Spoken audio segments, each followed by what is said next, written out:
Hey, welcome back to another episode of Instant Rom Podcast. I'm your host, Juan. As always, my co-host here with me. Hey, Trip. Hello. How you doing? Doing good, man. It's good. I'm glad to hear that. You look good. So, thanks, man. It's because it's your birthday. Oh, it is my birthday. It'll look good for your birthday. Oh, my God. You look super good. Actually, out of all the time I've seen, today's like you're super dressed down. You usually got like a button up, you know?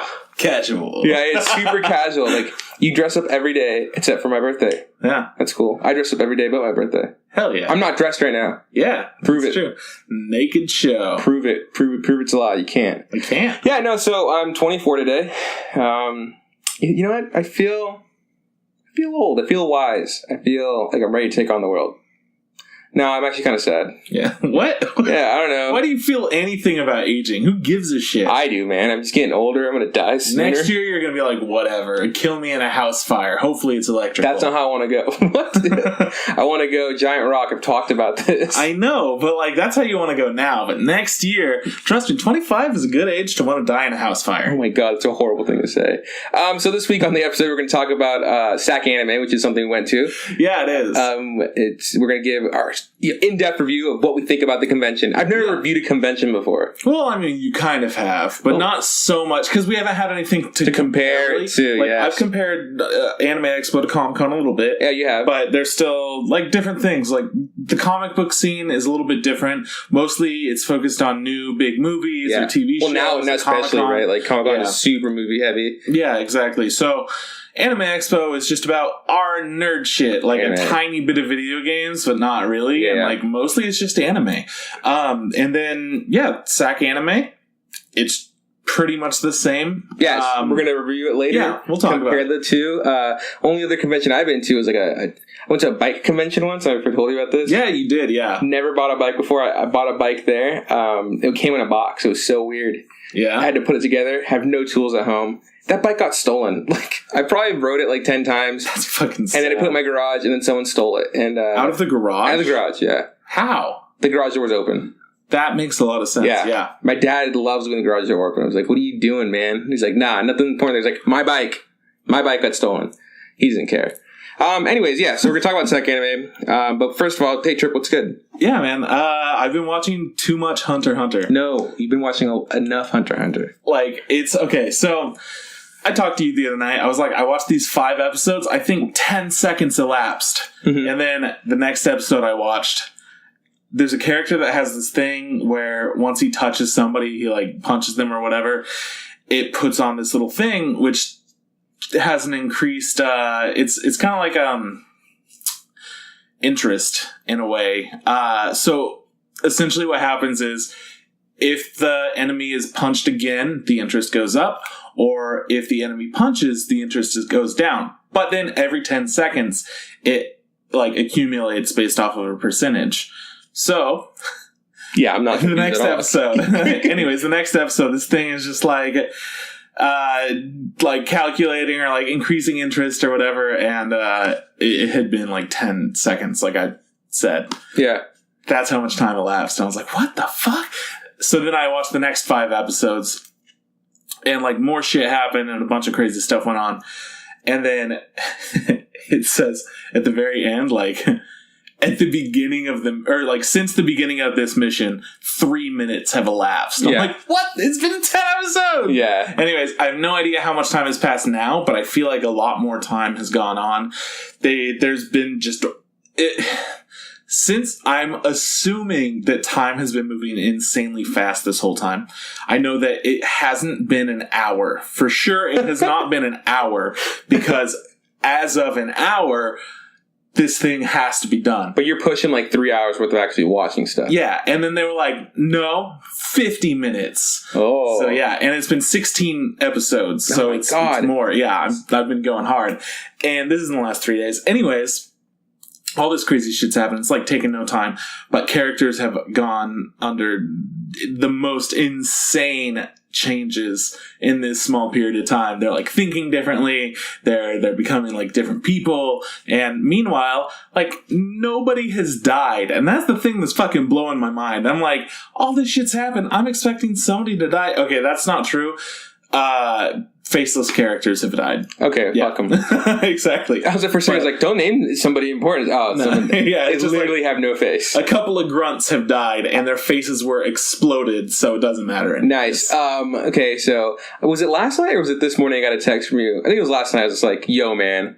So it's just 10 episodes. It's only been, 30 seconds? It's only been 3 minutes. 3 minutes? Yeah. And I was just like, oh, man, that sounds stupid. Like, you know? Like, Yeah. I mean, that's how, I'm watching it, and I'm like, I feel like I can't watch it just like an episode a week. Like if I was watching it that way, I would be like, super fucking nothing's happening. Yeah. And so at least I'm binging it and I'm like, stuff's happening. Yeah. This is great. You're like, yeah, you're thinking, you're like, yeah, it's super interesting, but like, come on, fuck this. Like, what's going on? That's how I feel. Like, God, like, this is so tedious. It's just like so much time I'm physically spending, but nothing is actually moving. And if it's moving, like, it's a snail pace. It's I think it's around 50 so arc right now. My question is it they're just super fast, or is it somebody's controlling and manipulating super time? Fast, but they've talked about time manipulation a little bit. Okay. But they're all insanely fast. Like, it shows people moving, and it goes into, like, slow motion sometimes to show you, like, where they're hitting and how they react to things, and they're thinking about it as they're about to be hit, which is, like, fractions of a fraction of a second type thing. Mm-hmm. Because then every once in a while, it shows real-time action. Like, it shows Killua going up some stairs, and it's just like... Whoa! How did he, like, climb what looks like 18 flights of stairs in a second? Yeah. And they just show him, like, jitter up the stairs really quickly. But then, whenever he starts running, it's just, like, it's showing him running, and his arm movements are done in a way to show that it's, like, he's going at the craziest speeds ever. And they've got this whole thing with, like, the most powerful human who he has trained for years and years and is able to move faster than anyone. And it looks like he's not moving at all. Nobody has any idea. Even people with the most acute senses can't tell. It's like the Quickster. Yeah. But then they have this other thing that they just introduced where another character he actually moves faster than anything, but only for very short periods of time because he's getting rid of his other senses and he's just going off of reflex. Oh, okay. Which is weird. So he can't think at all. He just goes. Yeah. And anyways, I thought it was pretty cool. So how much Hunter x Hunter you got left? Almost 20 episodes. Wow, that's hardcore, Doug. I'm gonna finish it. Okay, no, I believe in you. Yeah. I am still on episode like 17. You know what? So, I am getting there. After watching all of this, I could tell you that there are 2 arcs that I liked. The very first one. And another one which focuses a lot on, I can't remember his name because he hasn't been in the show for like 60 episodes. Well, don't spoil it. I don't know. I'm not spoil it. He's doing his own shit. So it's like, I don't know. Okay, so you're close to being done. Do you like regret any of it? Yeah, like you know what? Like, I'm having a good time. But because you're saying like, it's amazing to me that people have recommended this show and they're just like, you'll fucking love it. Because, I had watched a little bit and I was like, I understand. People should watch this. It's pretty good. Like, I bet it's all going to be good. But instead it's like, all right, so the first arc is how to become a hunter. Second arc is this like weird battle competition where you learn that nobody knows anything and they're all learning about this crazy shit that's like magic pretty much. Mm-hmm. And the third arc is, all right, so now that they know about magic and shit, let's look at what the other characters were doing.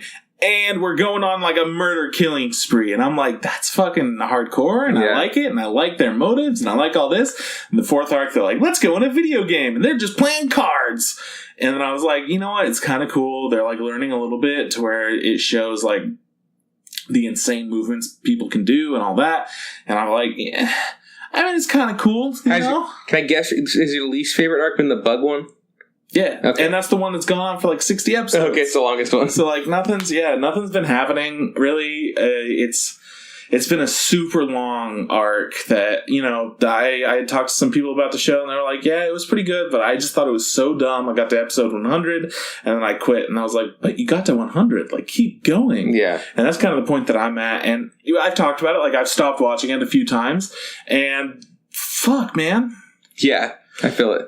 I like the show, though. Okay. Overall, I'm like, I love Gon.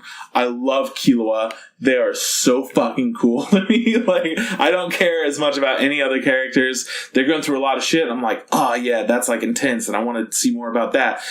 But anything with Gon and Killua, I'm like, this is all I care about. This is all that I want. And I know that they're not powerful at all compared to these other people. And then suddenly I'm like, I don't know what the fuck I'm talking about. This show makes no sense. Like, it's crazy. It's fun. It's good. Sounds like you're in a dysfunctional relationship. Pretty much. Like, I love her, but that bitch fucking cheated on me. I want to watch My Hero. I want to watch Princess Principal. And I want to watch Made in Abyss.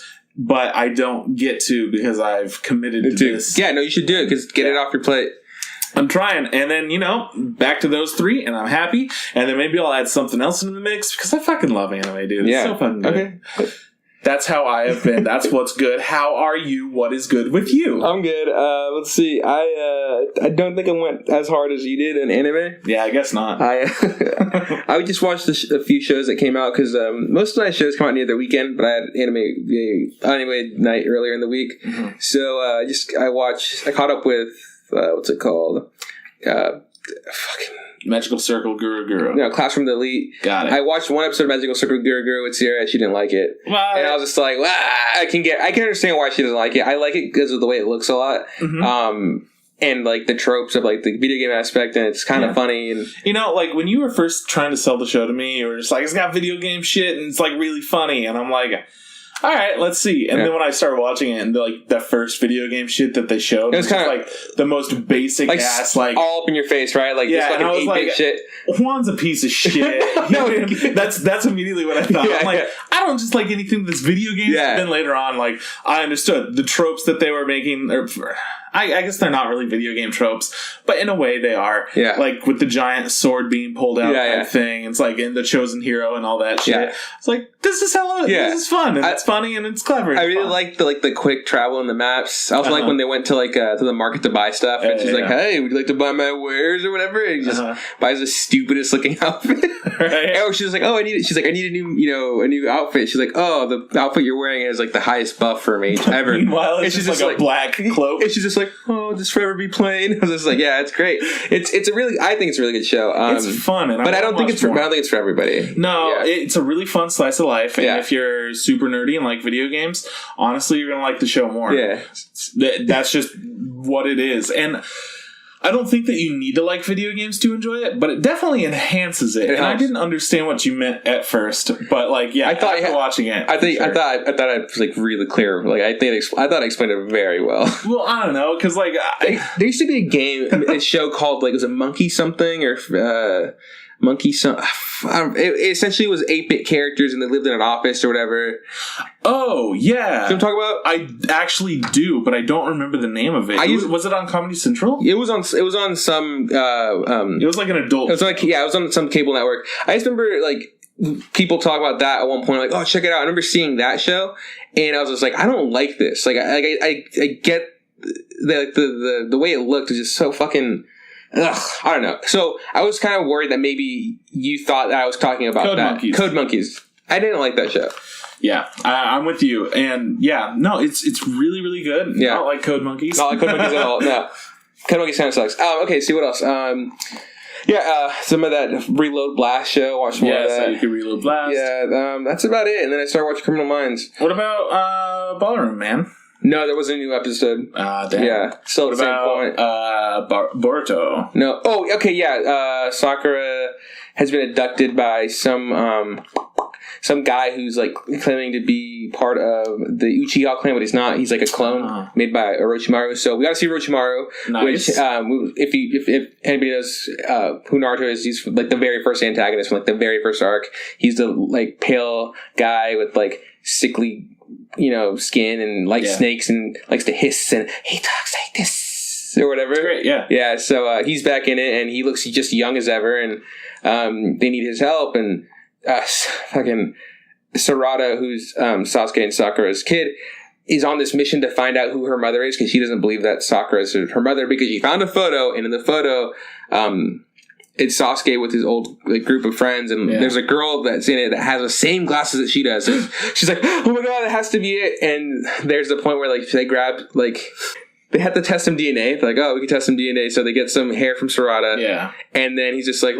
don't know what the girl's, I forget what her name is. Like, I'm pretty sure there's some DNA of hers around here somewhere. And like, this guy like, is like, oh, here it is. Here's her umbilical cord. And just like, uses her umbilical cord. He goes like, oh, you're a perfect match. Gas. Dun, dun, dun. Whoa. And then like Naruto hears about it. He's such an idiot. He's just like, I can't believe Sasuke cheated on Sakura. Blah, blah, all this shit.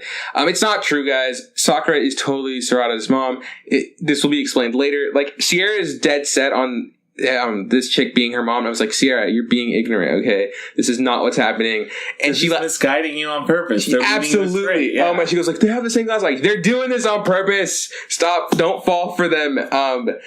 And I wanted to, and then she's like, she brought up a question. And she was like, why would she have like a piece of her umbilical cord laying around? I was like, okay. Exactly. And I was just like, hear me out real quick. It's like, this will be explained as to why the umbilical cord is in there. It will be, the very end. Mm-hmm. But once it gets explained, it's still a really stupid... It's convoluted. It's still really convoluted as to why there's an umbilical cord laying around in her office.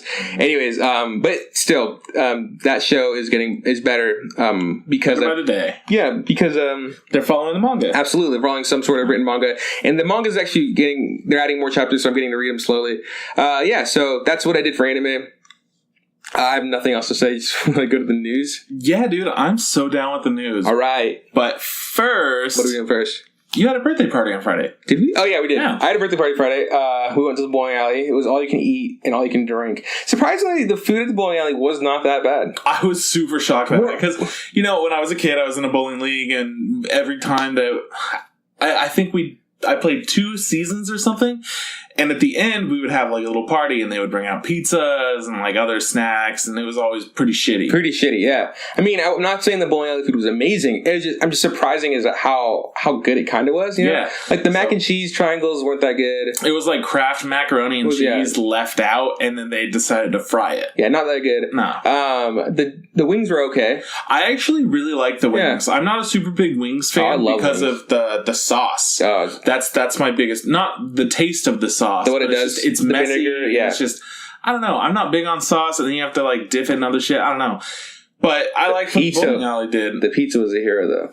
I mean, you like the pizza the most. I like the wings the most, surprisingly. Yeah, I thought the pizza was pretty good. They had like flatbread pizzas, and the flavor was surprising. Yeah, and they were okay. It wasn't like a gross doughy mess. So that's a review of the bowling alley's food. Yeah. But yeah, we played some games, Bolton games. We ate some food, drank drinks, and then I got some gifts. Sierra got me a concept art book for Avatar: The Last Airbender. Super cool. Yeah, super dope. She also got me. Later on, she also got me a Book of Life concept book. She got me a laptop case, so whenever I get my laptop, a couple months. Nice, thinking in advance. And then she also got me a shirt with, what's her name? Do you know what her name is? Dude, no. It's from it's from the show Kiss Him Not Me. It's about that show about the chick who was really fat and they got skinny, and she instantly becomes like. The boys become obsessed with her, blah, blah, blah. It's like a reverse harm kind of dealy. I'm a huge fan of when she's fat because she has the stupidest fat voice. Yeah. She just kind of sounds like, and it kills me every time I see it. And she's like kind of like a perv. She likes to boy love or whatever. So Sierra got me this shirt where it's like, I'm assuming it's from the manga, but it's like 3 shots and they progressively freaks out more or whatever. And it's just like, there's like a loading bar up top. I thought it was great. It's a really nice gift. It's awesome. And then you got me this gift for this manga that I'd never read before. It was called All You Need Is Kill. All You Need Is Kill. And as soon as I grabbed it, like I saw it, like even like while I was drinking, I was like I can like, yo, is this a manga about like people killing other people? And you're just like, yeah, pretty much. I was like, oh, cool, awesome, you know my stuff. And so then I got home and I read some of it, and I read the back of it, and it was like it was about so and so is fighting the alien army and. He dies on the battlefield, but he comes back and he starts reliving the same day. And I was like, oh, this sounds like that movie, The Edge of Tomorrow or Live, Die, Repeat, whatever they named it. Because it was named one thing and they renamed it another thing. Yeah. And so I was like, that's interesting. I was like, did this manga steal that idea or did the movie steal the idea? So I looked it up and it's like, no, it turns out that movie is based off of this manga. I was like, what? I was like, so the live action version of Kill, All You Need Is Kill is actually pretty good. I actually kind of like Edge of Tomorrow. There's something about it. I enjoyed it. The idea is cool. Yeah. I don't know if I would if you read the manga and then saw the movie, I don't know if you would be into the movie as much. Yeah. But I think that watching the movie and then reading it is usually the best way to do it. Yeah, so I'm gonna read this thing. It looks pretty good. I haven't gotten too far in it, but I've gotten to the point where he meets the Full Metal Bitch, which is the name of the girl that trains him in the movie. That's what I got for you. Got then a couple sets of dice, which is gonna come in handy. Because I had my game development class and I had to make a board game, and I was like, I gotta go buy some fucking dice. But you bought them for me. I was like, boom, easy. And they're 2 different colors. Boom, done. I mean, I'm gonna not leave them there. I'm just gonna, but I'm yeah. Anyways, so that was my birthday. Had a good time. My friends got me a bowling pin, and my other friend got me some tickets to Kid Cudi, which is a guy I like, kind of. I guess. Yeah, he's pretty cool. I like his first album a lot. Then his second wasn't as good, and his latest one was pretty bad. But I liked his first album a lot. Okay. Oh yeah, one of my favorite songs has to be "Day and Night" by Kid Cudi, and that music video is so. I actually really like that song. Yeah. Dude, have you seen the music video? It's this really crazy music video about just him kind of walking at night, trying to just going to the grocery store. But on top of the actual thing, they rotoscoped, so there's places where animation pops out, and it's that's pretty cool. It's really trippy. I really like that music video. Tight. Anyways, that's my birthday. Yeah, right on. Yeah. Can we get to the news? Else? I mean, I guess so. Can we talk about the goddamn news? Yeah, we can talk about the news. So check it out. A Silent Voice has qualified for an Academy Award feature animation category. So that's pretty cool. We haven't seen a Silent Voice yet. No, but it's coming out so soon. I don't remember the date, but I'm sure it's in that giant stack of scripts with news. That's cool. Good for them. I have a feeling it's not going to win just because Your Name was also nominated and didn't win, right? Yeah. So that's a bummer. It is, I feel like anime doesn't get as much props as it deserves, but that's good. And the nomination's always great. October 21st. Cool, we're gonna watch it. Go see it. I'm so excited about it. Yeah. And we might be able to go see it for free because of Movie Pass, which is this free thing. Well, not free. It's a $10 a month thing. Not Movie Pass. I told you to get one, you motherfucker. I can just buy my own movie ticket. It's $10 a month. So much work. All right, whatever you fucking say, man. That means I gotta go to the movie at least twice a month. No, you only have to go once, and then you pay for it. You get your money's worth. It's $9.75 to go to the movies in Chico. That's so hard. Does that work for XD movies? It doesn't work for 3D. I don't like 3D movies. I like XD movies, though. Yeah. Okay. Yeah, anyways, right, so next I will not be going for free. I will pay for my ticket full price. I'm going... They're paying me. Next up, Panty and Stocking Season 2 is being unofficially released in doujin form. So I don't know if you have seen anything, but they've released this online comic thing, and it was pretty rad. That's essentially what they're saying for this. Where it was a little bit difficult to read because the first set of pictures are of what's happening, and the second set are the explanation of everything going on. Right. That's the doujin style. So... that's what doujin is? Yeah. Okay. It looks really true to the show and everything. It looks pretty cool. So if you're interested in that, you should check it out. It's cool. I don't know if you would know this off the top of your head. Do you know who does Panty and Stocking? What production? Yeah, Gainax. Okay. Who made, Gurren Lagann and Kill Kill and all that shit. And those are the guys that turned into Trigger. Yeah, exactly. Gurren Lagann and they... That's why it reminds me of those guys. Yeah. I like Panty and Stocking. I made you watch it once. You said it was okay. It wasn't for you. Yeah, it definitely wasn't for me. It feels like an Adult Swim show. Yeah. But it's an anime. Yeah, I like the way it looks a lot. I'm a huge fan of the style of it. Yeah. It's cool. I've never read anything in doujin form, but I'd love to. I'm gonna check it out. Pretty tight. Cool. Pretty cool. Next up, Toonami is going to be rebroadcasting Cowboy Bebop on September 9th. So tune in this week. Check that out. It's pretty exciting considering that's one of the shows that so many people absolutely loved. And we know how Trip feels about it. He absolutely hates it. It's not true at all. It's not true, no. All right. I did talk to somebody about the podcast at school. I was like, yeah, I have a podcast, blah blah. And him and I were talking about things being overhyped or whatever. And I was like, yeah, my co-host kind of suffered from this thing where he doesn't like Cowboy Bebop. And this guy instantly stopped walking and just looked at me. I was just like, yeah, it's okay, keep walking. I'll explain it to you. So because then I explained to him why you weren't feeling because it got kind of ruined for you. And then he goes he goes, that's the saddest thing I've ever heard. I know, it's a bummer because people fucking love it. They have that kind of reaction. And the fact that they're going to be broadcasting Cowboy Bebop is awesome, because all of those people that love it are probably going to want to tune in. I know that there are a lot of people who do that kind of stuff. You know, they're like, all right, you know, as friends, let's get together, let's do this thing. Like, we all watch Game of Thrones together kind of stuff, you know. Maybe this is going to do that. And I know that there are other anime that are airing around it that might introduce these old fans of anime to new anime. Yeah. So that's exciting. I'm very excited about this whole situation. Oh, yeah. I like how it's cool. I think it's great for it to get rebroadcast. I mean, there's plenty of stuff out there that's great that, you know, people should watch. But you're right. Maybe putting something like an oldie but goodie out there will bring people in. That's great. That's what I'm really hoping for with this. Cool, man. You and I were talking...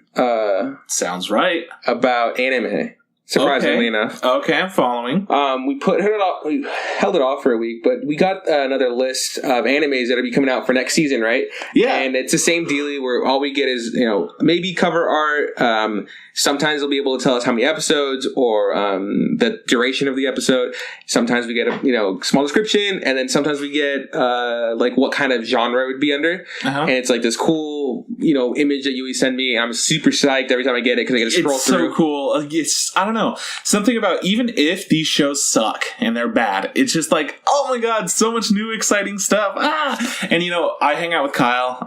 Gross. And he's dead to me. Sometimes I have to watch all these new shows. So while we're hanging out, I have to be like, yo, man, I gotta watch a couple of shows. And he looks forward to it so much now. Because even if it's garbage, he knows we're not gonna keep watching it. Yeah. So he's like, oh my god, how is this show that bad? Or if it's good, he's like, oh wow, I really like that. You know? And it's fun, because as, you know, just watching it on my own, it's kind of a chore sometimes, but it's also a lot of fun. So I'm very excited about next season of anime. Plus, there's some good shows, a lot of sequels. So why don't we just talk about them? Cool. Okay, so how about we go straight into sequels? Because that's like, we can get those out of the way. Things are going to get their... I was just going to say we could go down the list. Because, all the way down the list? That's a lot of shows to do. Dude, there are a lot of sequels to talk about. And all right, I don't want to scroll through Let's just go down the list then.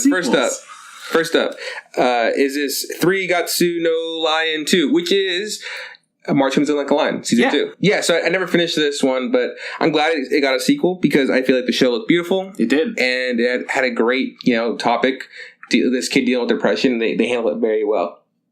It's pretty exciting, yeah. Yeah. I'm glad that it's coming back for a second season. I think that it's an important show. And it's a good one. I never got around to finishing the first season, not even the first half of the first season, because I had so many other shows to watch. And this is one that it stayed on my list for such a long time. It's such a good show. I definitely recommend it. Looks like it's getting 22 episodes. That's good. So it's going to be a big old series when it's done. Definitely.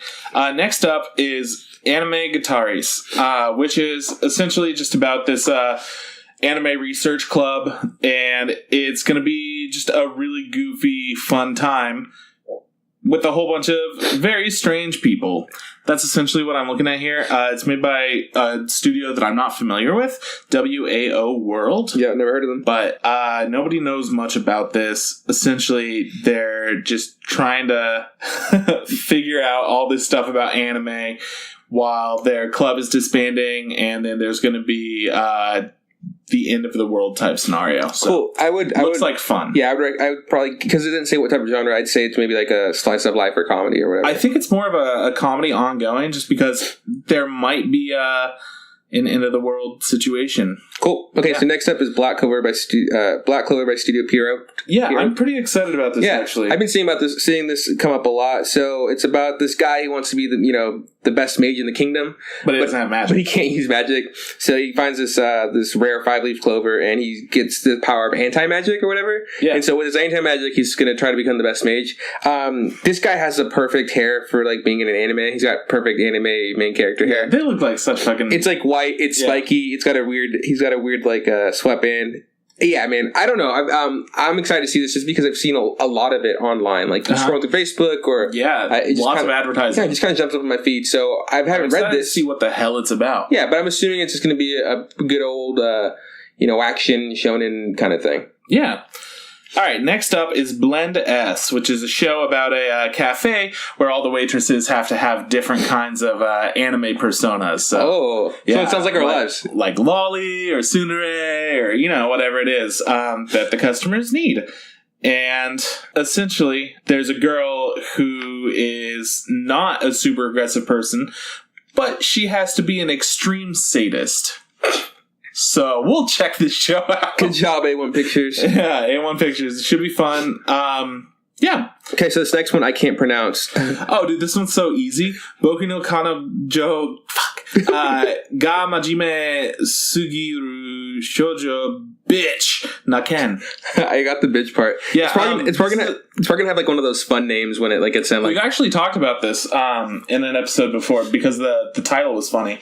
I can't remember when we talked about it, but essentially it's just like my girlfriend's a bitch or something like that. So the basic plot is this guy decides like, hey, I'm gonna ask out this girl that's way out of my league, and he doesn't expect her to say yes, and she does, and oh my god, wackiness ensues because it's a comedy romance show. Yeah, fun. Yeah, it's gonna be like super overtly sexual. Just heads up, like our lives, like you and I doing the podcast. Yes.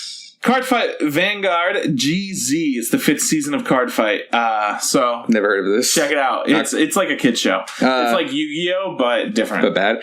Because Yu-Gi-Oh is the best. Okay, next up, Classical Lloyd 2. So 2nd season. Sequel to Classical Lloyd. We both agreed we didn't like Classical Lloyd. It had some really cool colors, but I hated the characters. Yeah, they were kind of obnoxious, but it did look really pretty. Yeah. Essentially, it's about these super zany people who are like reincarnations, kind of all these musicians. Yeah. Magicians. Musicians. Mutagicians. There we go. And they play just like different weird music, and they're kind of magic, I think, in a way. Yeah, they have some sort of power, and they need to collect all the magical Lloyds. Yeah, anyways, cool shit, right? Sure, keep going. All right, Code Realize Sosei no Himejimi. Nailed it. Yeah, so this one's a little bit funky. It's based off of a video game, which it can always be up in the air, I guess. Yeah. I think we've seen some good shit and we've seen some bad shit. Yeah, Final Fantasy was probably the best I've ever seen. But honestly, a lot of times when source material is a video game, it's kind of like painful to watch. Yeah, there was that one show that looked fucking amazing. It was like Tales of Zestiria X or some shit like that. Yeah, but God, it was boring as fuck. I didn't care at all, but it looked so cool. It was like the best looking show. Anyways, so we'll see how this one is. If you're a fan of Code Realize Sosei no Himejimi, you're gonna like it. Have you ever heard of MSC? The animation production group? No. They're bad. Cool. So next up is, I'm going to say Dia Horizon. Dia or Die, yeah. So this one's pretty cool. So it's a multimedia project by Square Enix titled Dia Horizon. Because the first part of this project would be a TV anime. Yeah. I've also read into this. I think it's also going to it's going to be a video game, but multimedia. So it's like video game. They might even do some live action stuff. That'd be cool. I don't know exactly, but Square Enix is they're the people that made Final Fantasy. Yeah. So I'm very hopeful for all this. So I don't know what this is, but the image is like this really big looking. Look like castle that can walk. Castle horse. Yeah, and there's it's a fantasy element. It looks fun. It does look fun. I'm pretty stoked about that.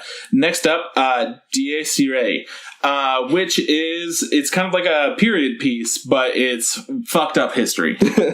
Yeah, my favorite part of history when it gets fucked up.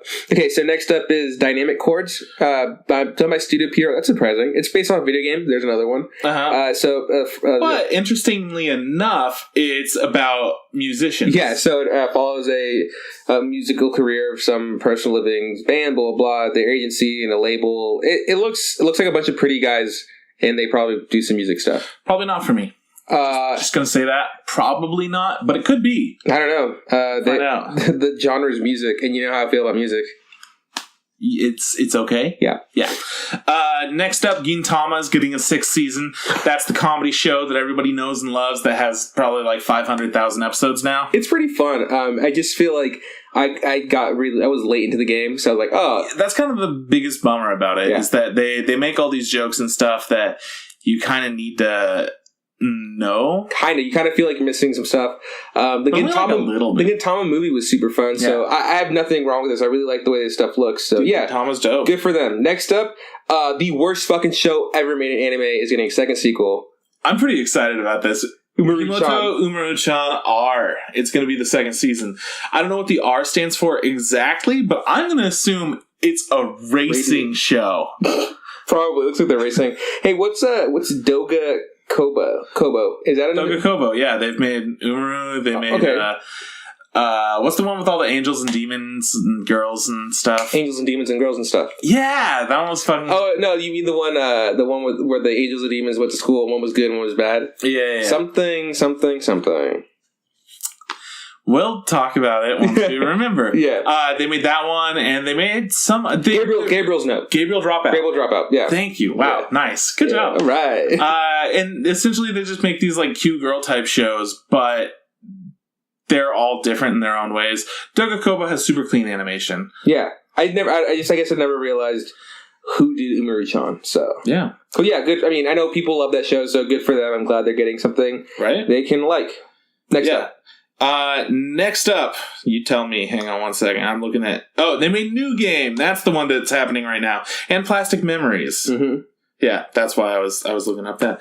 Next up is Hozuki no Reitetsu 2. It's the second season of that show that I just said. It looks super trippy. I don't know what it's about. Next up, I can't pronounce it. It's Hoseki no Kuni. Did I get it right? Holy shit. Did I get it right? Holy shit.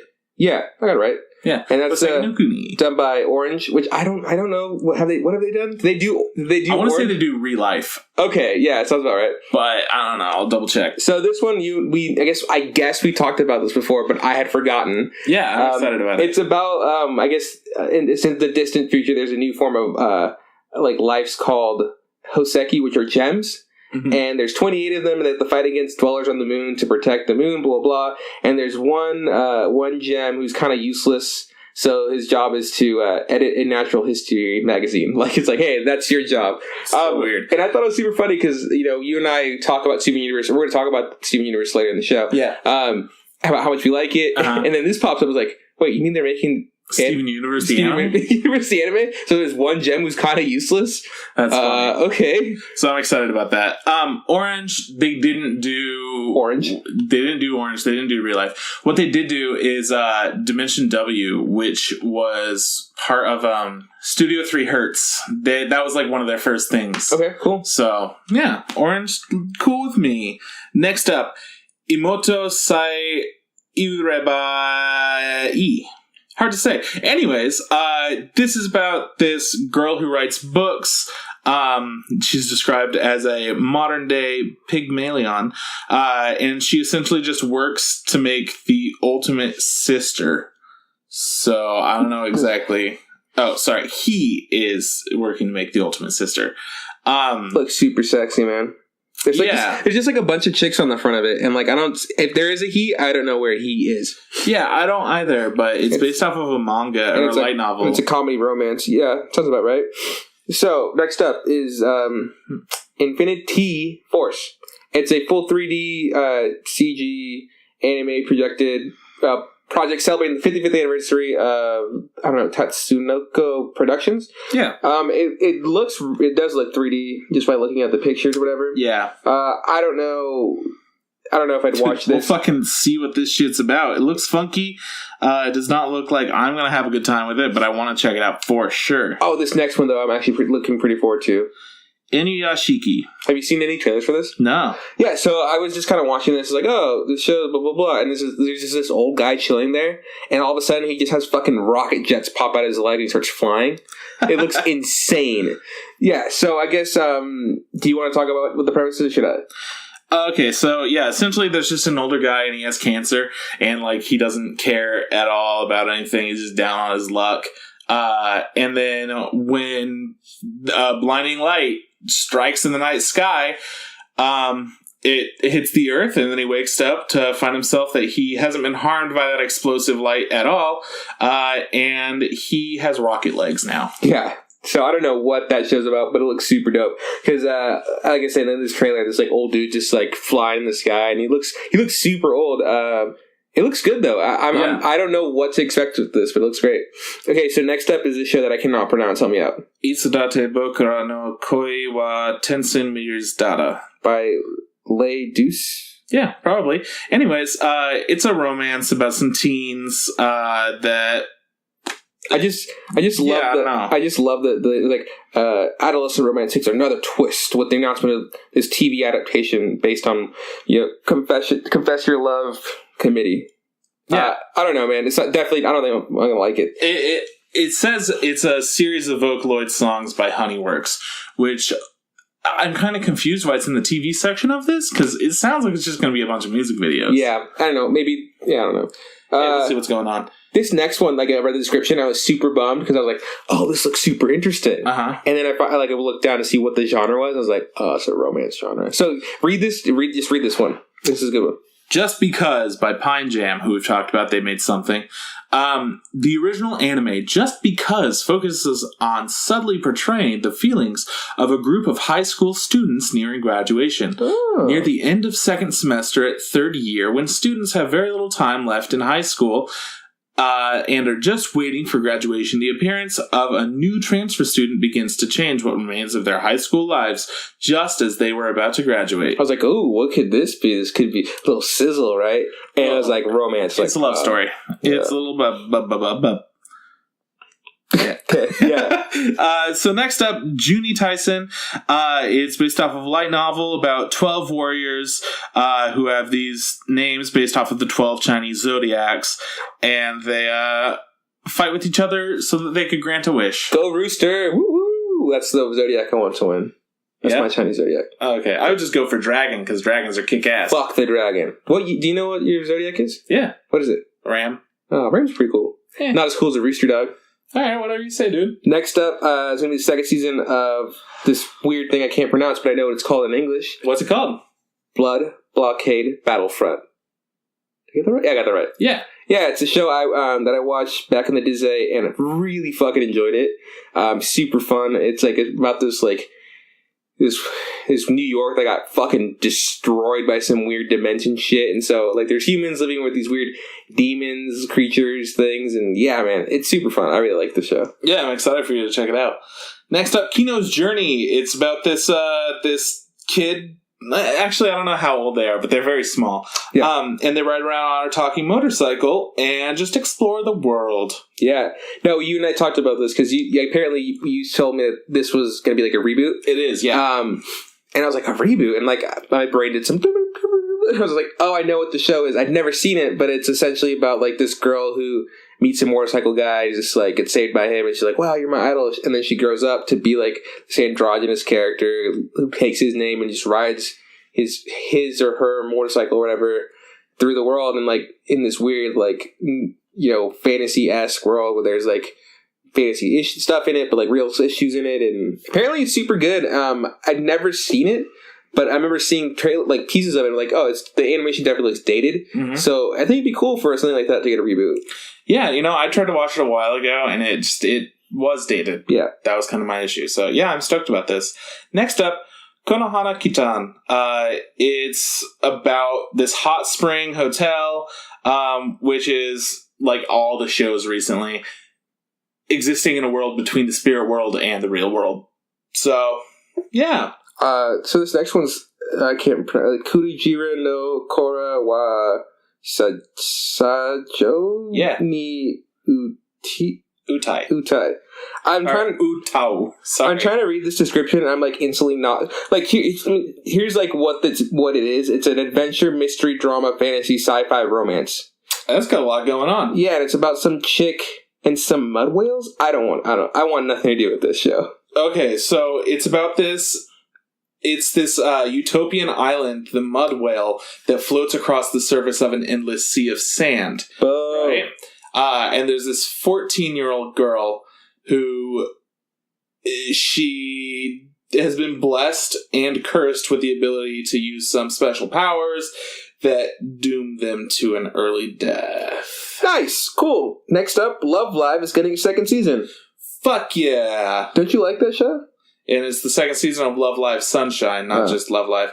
You like Love Lab. Love Lab and School Live.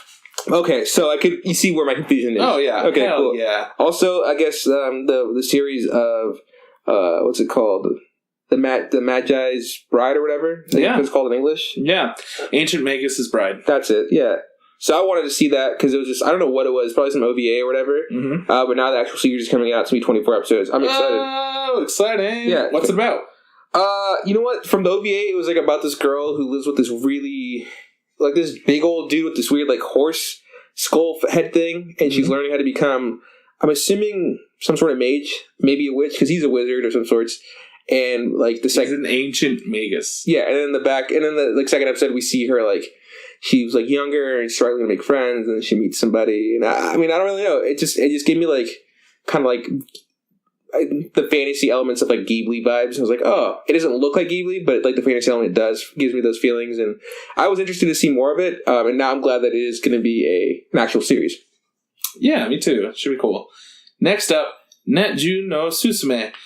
Which is about this 30-year-old neat woman who she essentially wants to find a fulfilling life for her. But she wound up finding an internet game, and she is just, playing that instead of doing things. She finds fulfillment in her new life in the video game world as a man. Nice. So this next one is called Usaki Wifu ni Nate Kara. Yeah, and it's creators in Pack Tokyo, and I'm reading this description, and it looks like it's about this husband and wife or this couple of some sorts, and it's like a slice of life, and they look like they run a bar because they serve cocktails or whatever, and it says Shisatsu has secrets that only her husband knows. But so we're gonna find those out too. I guess it looks pretty. It doesn't look like it's gonna be something dark. It looks like a comedy, romance, slice of life kind of thing. So hell yeah. Dude, we're getting the second season of Osamatsu-san. What? Pretty exciting. I like that because I haven't watched all the first one, but I really enjoyed it. Like, I thought it was super fun for like comedy wise, and they did things that I was surprised to see, like the bath scene. It was fucking hilarious. Yeah, so good for them. Yeah, and essentially it's just a slice of life about all these sextuplets that look exactly the same. Yeah, but are completely different. Yeah, it's fun. So next up, Osama Game of the Animation. It's done by Seven. So this is something I'm super stoked for because we've talked about in the past. I'm a huge fan of any survival type of genre, anime, manga, that kind of story. And I remember reading this way back in the day, and it's a story about. Well, actually, I read the prequel before I read the first one. Right. So this story is going to be the original one, which is about a group of school kids who get phone calls and they have to play this game called the King's Game, and they have to complete the task, and if they don't complete the task, they get punished. Super excited about this. And people die, dog. We saw a really shitty version of the live action. We sure did, and now we're gonna see the anime. And hopefully, hopefully it's gonna be good. Hopefully it's violent. I would love that. I would hope so. Yeah. You know. Next up, RoboMasters, the animated series. It's based on this, I guess, competition. Yeah, we talked about a real life competition. Yeah.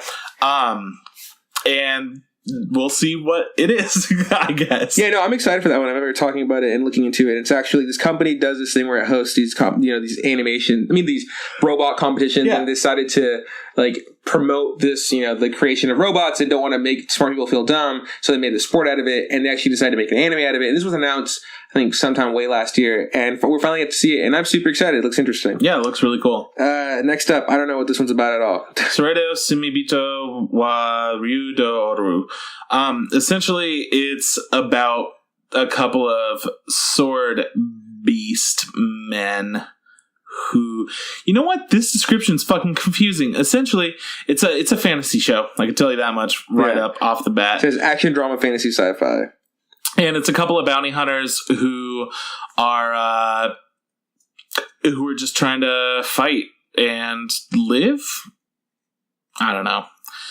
It's got plasma. It's got fusions. It's complicated as fuck. If you want to see some kind of a battle fantasy show, this is exactly what you're looking for. This next one looks complicated too. It says Sengoku Knight's Blood by Typhoon Graphics. It says this looks like it's just a video game. It says this game centers around different warlords from Japan, some warring state period, and it says who are involved with the player character. The game is described as a warring state romance fantasy. Yeah. It's based off of a video game. Okay, That's why it's all like crazy fantasy, but we'll see how it is. Next up, we get a third season of Food Wars, our favorite show where it shows people orgasming because food's so delicious. I love it. This one actually, like, this one's so down. It's like comedy, ecchi. Like, they know what they are. They're not gonna lie. Dude, they're not fucking around. So talk about this next one, because I know this one you're actually excited about. Shoujo Shimatsu Ryoko. So essentially, this is about a civilization that's dead. So it's like post-apocalypse type thing, and it's a couple of people wandering around, and just trying to find food, trying to find fuel, trying to just be positive in such a shit world that they're living in. Yep. Next up, the Idol Masters Side M. It's by A1 Pictures. It says, based on Idol Master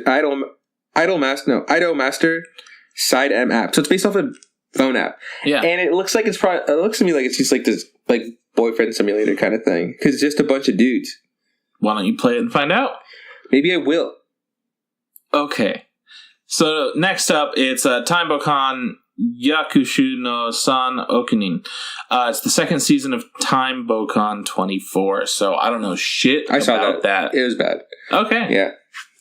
This next one. Suki Pro the Animation. It's a music anime, and it's an original story, so we'll get some cool original songs. It looks like it's going to be more about a boy band type thing. Next, cool. Next is Two Cars, done by Silver Lynx. It looks like it's made to celebrate their 10-year anniversary or whatever. Looks like it's a show focusing on two girls involved in competitive motorcycle sidecar racing, and they look like they're wearing, like, you know, motorcycle suits. They're super tight, and the boobies are all tight. So yep, sounds like anime. It's gonna be sexy. UQ Holder Mahao Sensei Negima 2.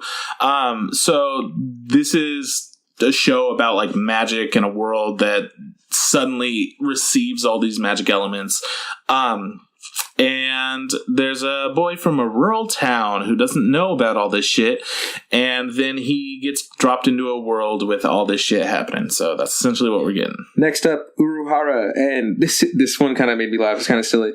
Three high school girls are putting together a limited time shop called Park in Japan's Harajuku and girl. One day, aliens come to Earth and intended to steal the famed. They want to steal their culture, and then they fight. These mysterious girls fight and they appear. Uh-huh. It looks pretty. The aliens don't look scary. It looks like fun is what this looks like. Yeah. It doesn't have a genre attached to it, but I'm excited to find out what's going on. It looks like a comedy sci-fi type show. So hopefully it has cool battles and stuff too. Hopefully. Next up, Vanishing Line. It's essentially this like really dark looking city where a guy named Sword, you know, good shit, finds out about some crazy shit, and his only keyword to figure out what's going on is El Dorado. Which means the gold. Oh, shit. Or, the gold. Yeah. And... yeah, I don't really know what's going on. It's like a mystery show. It looks like this guy has a sword riding on a motorcycle. Shit, I think El Dorado means the golden. Anyways, keep going. That's about it. I mean, it looks like a crazy, dark, adult show. Cool. Next up, Wake Up Girls Shinsho. This one says a new anime. The new anime will feature previous Wake Up Girls group members, but it also has new characters. I don't know what Wake Up Girl is. I think it's like a music slice of life. Cool. So tight. Yuki no wa Yusha de Aru Yusha no Sho is going to be the sequel of Yuki no wa Yushu de Aru, which is a show about some girls and they all have magical weapons and outfits. Cool. So these next few episodes are just shows that are like left over that are going to continue. Yeah, we don't really need to talk about a whole lot from here on because people are already watching some things. Whoa! I'm sure you're excited that Magical Circle Guru is. No, the only thing I am excited about is I definitely want to see the new Godzilla movie because that's coming out. That's the one that we haven't seen much of figures for, and there's this 3-episode OVA for Attack on Titan. Super excited about that. But besides that, everything else seems pretty on the level, and everything is up to snuff. Let's go into talking about Sac Anime, yeah? We good? Yeah, I'm so down with that. There's nothing else that I really want to mention. There's just one show that I'm not sure, like, it's going to be a 1 episode, on its own type thing about this city in a parallel world where a boy finds this pair of broken scissors that wind up being like his family's, and he tries to figure out stuff about that. Cool. It looks pretty cool. I mean, it looks like a weird dystopian future type thing. So I'm stoked. Which show were you most excited for next season? Not a sequel. I'm honestly excited about that show where the two girls are going off and trying to survive in that like wasteland. Cool. I'm looking forward to Awesome Game, just because I've always wanted to see that in anime form, and hopefully they do it justice. I don't know the studio that's making them very well, so hopefully they can do a good job. When it comes to sequels, I'm super stoked to see the second season of Blood Blockade Battlefront, just because I like the first one so much. What about you, Trip? Umaru, are you excited for that one, season 2, or no? Yeah, okay. I mean, dude, I'm excited about most of these shows. They sound like they're either going to be like a really weird, strange time, or like they're going to be something that I'll enjoy. Yeah. So this is going to be a good season. I'm happy that there's going to be another season of I always forget the name of it. The Brothers. Oh, Osamatsu, yeah. Yeah. Pretty excited about that. Yeah, I'm glad for them. That means whenever I get around to watching more of them, there'll be more there for them to watch. Okay, so this weekend, Trip and I went to Sac Anime. Yeah, and Sac Anime is a 3-day event, and they do it twice a year. We went to, of course, this is the fall or end of summer. Yeah. Sac Anime, and they also do it again in winter and January. For sure. So tickets for this weren't that expensive. No, we got to pre-register online, and we were able to get a 3-day pass for I think $40-something bucks. Yep. Which is a super good deal. You can also just go there and buy like your day pass for about the same price. We'd never been to this before. Like this was our first time to going to this convention together, so we had no idea what to expect. So we made sure to get all 3 days, because we couldn't go on Friday just because I have school, you have work. So we decided we're going to go Saturday, and if we feel like we've seen everything we can see on Saturday, we won't come back on Sunday. And that's what ended up happening. We ended up going Saturday, I had a good time. I had a great time, yeah. So right off the bat, getting there was super easy. Yeah, because I mean, it's not as far as LA was. So it's when we went to LA before we had flown down. Yeah, we had actually, find a place to stay, blah blah. But we're close enough to Sac where it's like an hour 20, hour 30 drive. Not too bad. Yeah, it's right on J Street, which is like super close to. Like, that's like right off the freeway. Yeah, it's like literally an exit. We literally got off the exit and just kept going straight. Yep. We had to find a place to park. Wasn't hard.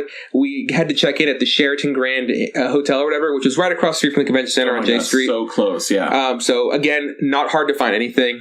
You and I were talking about how with Anime Expo, it wasn't. I don't know if we didn't realize, but they added some hotels in, so we had to like go. Some things were in hotels. We're like, damn, it's too far to walk. Huge fucking walk. This wasn't like that. Right across the street. So we go downstairs. We've already pre-registered. We literally just go up. They scan our ticket, and they're like, hey, go to Leslie, and she'll give you a band. We got a band. We got a lanyard with the pass on it. Yeah. We got a goodie bag with like what was all the shows, people's names, all the stuff, and then they gave us posters, which was super nice, super cool. Normally at Anime Expo they give you a free bag, like a reusable bag, like a Crunchyroll bag. Yeah, they've given out those before. Sometimes they do like bigger bags in the past that they have done that, and for preview night they often do that. Yeah. And since we only went to one day of Sac Anime, I don't know if they had different posters for each day or what their deal was, but I'm very happy with the posters we got, because one of them was Legend of Zelda, another one was some original art by the artist that did all of the pieces, and then another one was Steven Universe. So I was pretty excited about that. Yeah, so after we got like our passes, which is super easy to get again, we were kind of waiting for Lander for a bit because she waited for the day to buy her ticket, which was fine because she also just got in line. The line moved, fairly quickly. It took what, like 10 minutes, maybe. Yeah. And then I was like, damn, I got this poster for free, which I didn't really really want. But I was like, oh, it's a free poster to take. I only took the Steven Universe one, and I was like, damn, I don't want to carry this all day. But then I realized, wait, we're not at Anime Expo. Yeah, we're at Sac Anime. So we literally just went across the street back to the car, dropped off our posters. I was like, okay, cool, let's go to the convention center. No big deal. One of my favorite things is when we were parking, we saw Harley Quinn and the Joker setting up their costumes and whatnot. And then we went down and we got our tags and everything, got ready. And then we came back up. We saw them still preparing. And we're like, oh, man. Okay, what a good time we had at Sac Anime. Yeah, we made a joke like, whoa, here we go, going home. And they were just kind of still doing their makeup and all that stuff. And then finally, once we left, we came back up and they were doing the same shit. And we were just like, what the fuck? Yeah, no, it was kind of it almost seemed like they hadn't got in yet because we left around around 4-ish, right? Yeah, so we got there around 11 and we left around 4. Which is funny though. I did end up seeing them walking around. So they actually did get to go to the convention, but it was funny to be like, look at these guys. Like, what are they doing? So when we got to the convention, we looked at the list of stuff because online they didn't have a really in-depth stuff of like what was going on that day. No, they didn't. Yeah. Well, they didn't for a bit. I looked it up on Friday since they actually had to put out the booklet that told you what was going on. So I was able to check out and see what they were doing. Yeah, but just like again, just comparing this to Anime Expo, like, well, they'll give you like they'll take some time, but they'll put this stuff out maybe a month ahead, and they'll also have a really cool app. So there's none of that. There's just kind of a booklet. The thing we saw that we wanted to see for sure was a Steven Universe Q&A. I know Leandra kind of wanted to go and see the Gravity Falls Q&A, right, which was happening around the same time. It was happening during the Steven Universe one, which is kind of hard to throw up because they're both really good shows. They are, and her argument was she felt like there might be like an announcement of another season or something. Yeah, but Gravity Falls is done. There's nothing to do. Yeah. They just, that's wishful thinking, I feel like. It definitely is. So yeah, we got to, we decided that we all settled on going to the Q&A for Steven Universe, which is fine. I'm a huge fan of Steven Universe. Yeah. I've never been to Q&A before. You like Steven Universe, Leandra does, Sierra doesn't, but she doesn't like me talking about Rebecca Sugar, so she wanted me, she came along anyways. But before that, we went to the exhibit hall, which I'd been to the Sac Convention Center before. Have you ever seen it before? No. Okay, so I feel like it felt kind of small. Well, comparatively, yeah. No, but I'm saying like when I went there before, I feel like there was less stuff going on, so it felt bigger. But since there was a lot of booths and stuff in there, like it felt like everything was in there nice and small. Something that was great though was they had really good AC. They did. They had great air conditioning, and there honestly weren't that many people. I was kind of surprised since like I know a lot of people in Northern California would like to go to anime events, but having to go down to Comic-Con or Anime Expo, it's so far away. It's just not something that's realistic. But being able to go to Sac Anime is a lot easier. It's possible, yeah. I will say though, I felt like more people came in throughout the day. Like when we got there at 11, I was like, oh, hopefully it's not super packed. It wasn't packed at all. Like I saw this huge line for something. I was like, oh my god, this is insane. The line was like it was for signing or for autographs, like to get into to where all the autograph people were, and you go to where you want to get your autograph from who and what or whatever. And it took a while because while they were actively doing it, it still took them a while to sign and ask questions. How you doing? Nice to see you. Can I take a picture with you? There's like a bunch. So I understand why that particular line was super long. But no, I felt like there weren't other lines that were super long, which is nice because in Anime Expo, everybody and their mom's there. It takes 2 hours to get into any event. Yeah. It used to take like an hour. Now it's like you have to get there 2 hours before, otherwise you're not getting in. Yeah. And even then, if it's a huge thing, get there like 3 hours before. Yeah. Which is so fucked up. You still might miss it. Yeah, because they just have terrible. When you have that many people, you need to have actual staff. They have volunteers. Yeah. And the volunteers do what they're told, but they're not able to make any real calls. They have no authority over stuff because they're just like, you're just here to get a free badge like us. I mean, maybe they could be like, we're going to kick you out. Cool. Go get the security guard to kick me out. And I feel like that's no knock against like AX. It's just the reality of the matter is that like they're spread kind of thin and there's a lot of people that show up to that thing. But the thing that I wanted to bring up is the situation changes. Yeah. They anticipate something and they're told to do what was anticipated, but you can't always go with that. So, like, while we were waiting for Trigger, we had to go wait in another line because everyone was waiting for Fulikuli at the time. And then while we were waiting just around, they were suddenly just like, okay, now form the line for Trigger suddenly. And it's just like, oh shit, well, why didn't we set up a second line? Yeah. To take care of this so that we could all make sure that we're good. And we barely made it in. And that's another example of, like, how they got so big where it's like they had to take a different spot up. So that, like, that scenario didn't even happen like at the AX convention. It was like at the hotel who was across the way. It's like I can imagine that being a secret fire hazard or whatever. And that's like not being like a stickler. Like that is a problem. Like if shit happens, that's not a good way to handle things. No. Anyways, since AX is smaller, the crowd wasn't as large, so the lines weren't as large, which was fine.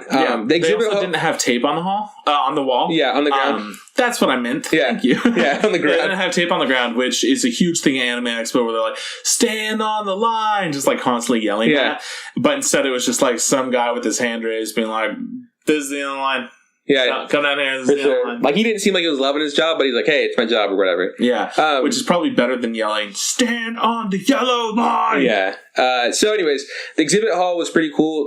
It's just like a bunch of vendors like you would see at AX. Obviously not as many, but still I feel like they had great stuff because I know Sierra ended up getting a figurine from Black Butler. It looked really nice. You ended up getting some Monster Hunter stuff, right? I got a bunch of Monster Hunter things, and then I also got a Nichijou figure. Oh, yeah, you did. We saw one and we were like, oh, that's fucking cool. Like, I didn't even know that they made those.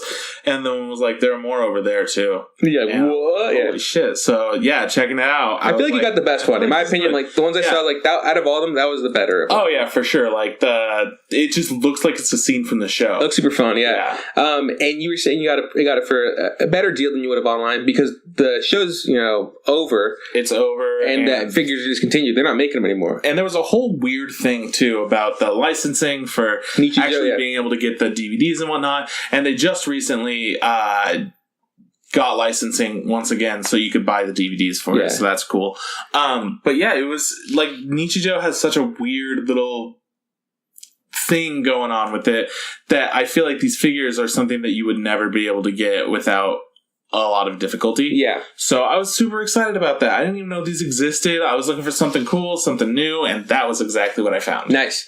Leander ended up getting this. She was like, I'm not going to buy anything. And then she saw this really fucking cool, and I kept fucking repeating it because I was super excited. I don't know what it's called. It's the bead stuff. Yeah, it's like the things a lot of people do to make like Super Nintendo characters out of these little beads that you just melt together. Yeah, you iron them together. Like you make it's essentially like these little bits. Like if you're making like an 8-bit game or whatever. Yeah, you do the pixel art and you put a hot iron on them and they melt together. I really hate those.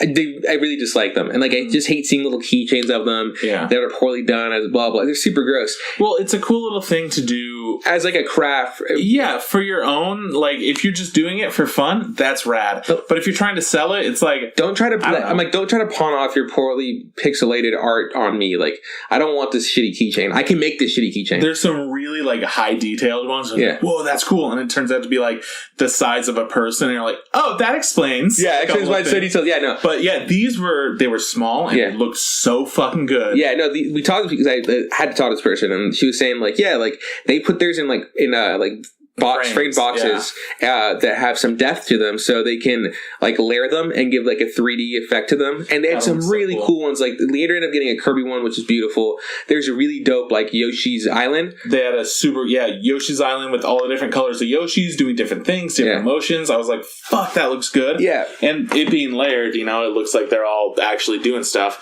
And then finally they had a Sonic the Hedgehog running by some coins.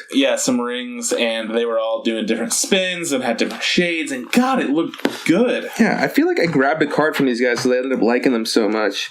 You did. I want to say that they were called like 9-bit or something like that. Yeah, there was some like weird a blue card. There's some weird big thing. But anyways, I really liked them, and they said they make like original stuff, and like you can order it from them and all this crap, and they have like a stuff on. But yeah, here it is. It's 2.5D sprites. I was so close. You were close, yeah. And they 2.5D sprites. You can check them out on Facebook, whatever. They had some really great artwork, like some like really cool like Street Fighter stuff and Chrono Trigger one, and which was a really gorgeous one.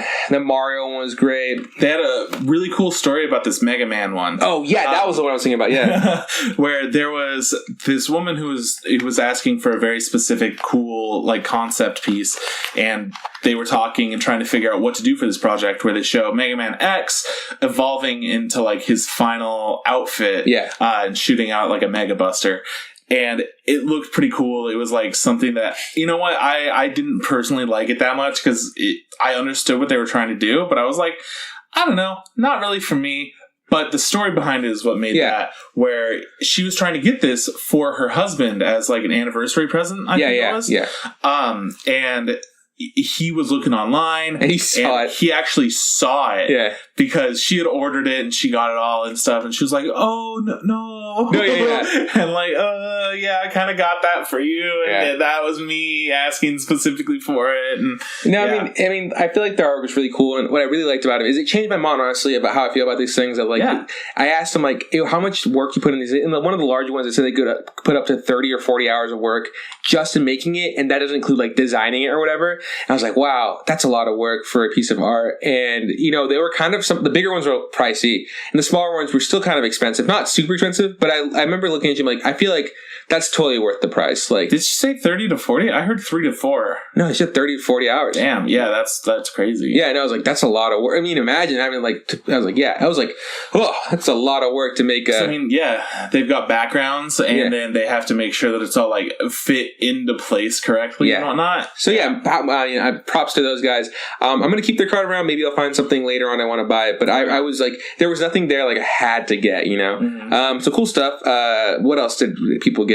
I ended up getting a really cool Mob Psycho poster. Yeah, I was like, I don't need a poster. And then I saw this Mob Psycho poster. I was like, fuck, I need that Mob Psycho poster. And it's probably my new favorite poster. It's not too big, but it's just a picture. It's like a black and white picture of Mob. Pretty kick-ass. And there's like a little bit of red in it, and it's like, like there's that background, like a bunch of him in different emotions. It's pretty great.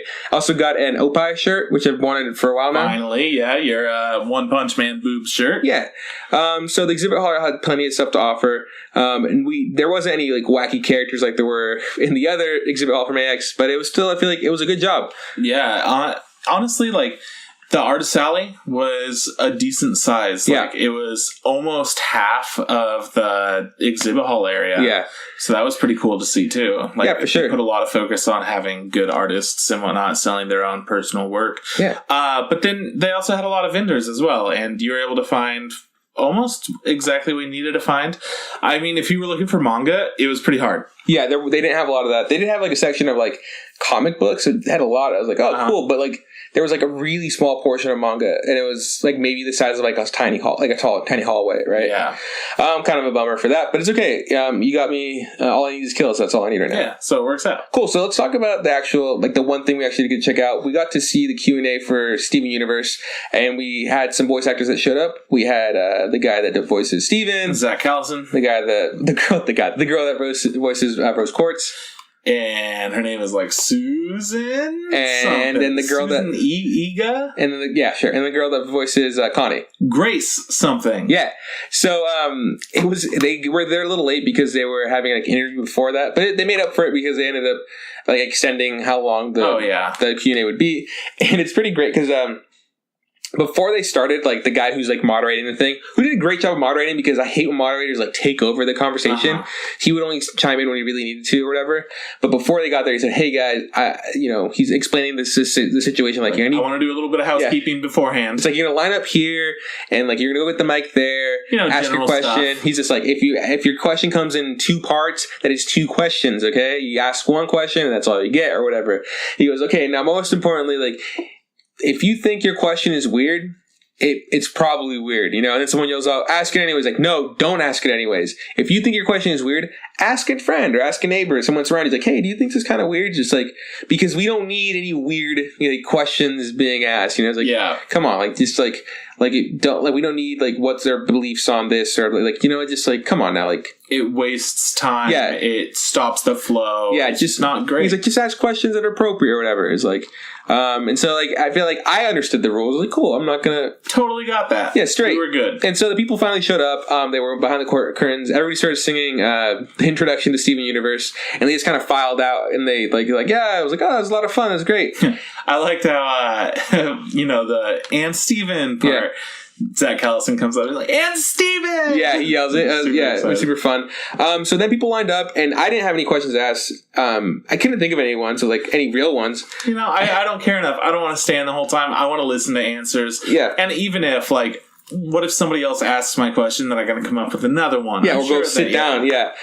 So I feel like we should talk about the highlights of the better questions and then like some really shitty questions. Yeah. Okay, sure, so let's do it that way.